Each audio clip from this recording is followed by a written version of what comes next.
The War of Independence. Atatürk's final struggle for a nation. The Ottoman Empire staggered out of World War I, broken and defeated.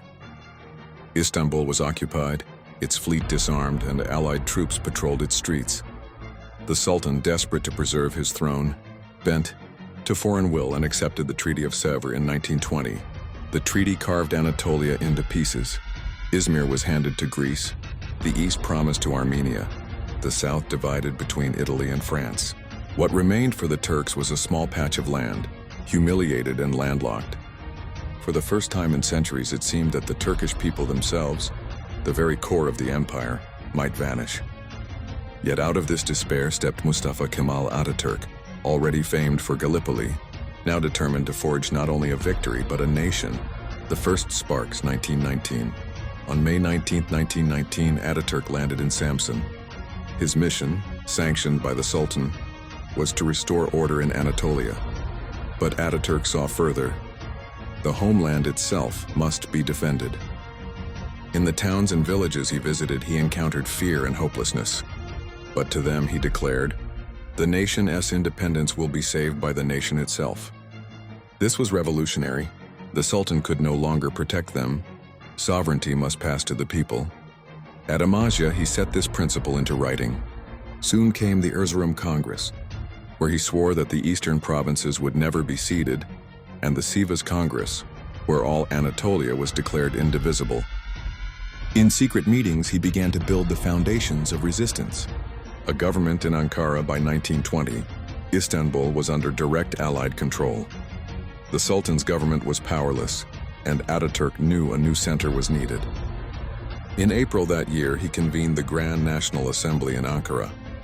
From a dusty town in central Anatolia, sovereignty passed from monarch to nation. Here, Atatürk was declared commander-in-chief.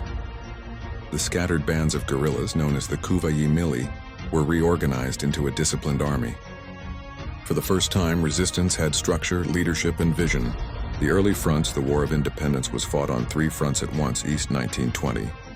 Under Kazım Karabekir, Turkish forces crushed Armenian armies and secured peace with the Treaty of Alexandropol. South, 1919-1921. Local fighters waged a stubborn campaign against French and Armenian units in Cilicia. By 1921, the French withdrew. Was the gravest danger. Greek armies, encouraged and supplied by Britain, landed in Izmir in 1919 and pushed steadily inland. The Greeks believed their advance unstoppable. By summer 1921, they stood within reach of Ankara itself. The Battle of Sakarya, 1921. The decisive moment came at the Sakarya River, only 50 kilometers from Ankara. For 22 days from August to September 1921, the Turkish army held the line under Atatürk's direct command. Trenches were dug into the barren steppe. Soldiers fought with bayonets when ammunition ran out. Atatürk gave an immortal order. There is no line of defense.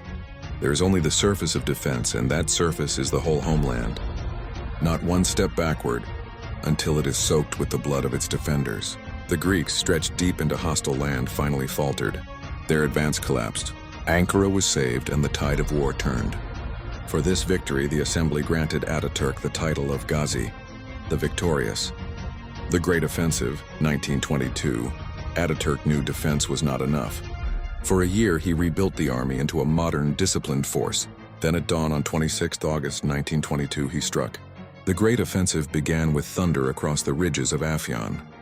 Turkish artillery smashed Greek positions, and infantry stormed forward. At the Battle of Dumlupinar, Atatürk personally directed maneuvers that encircled the enemy.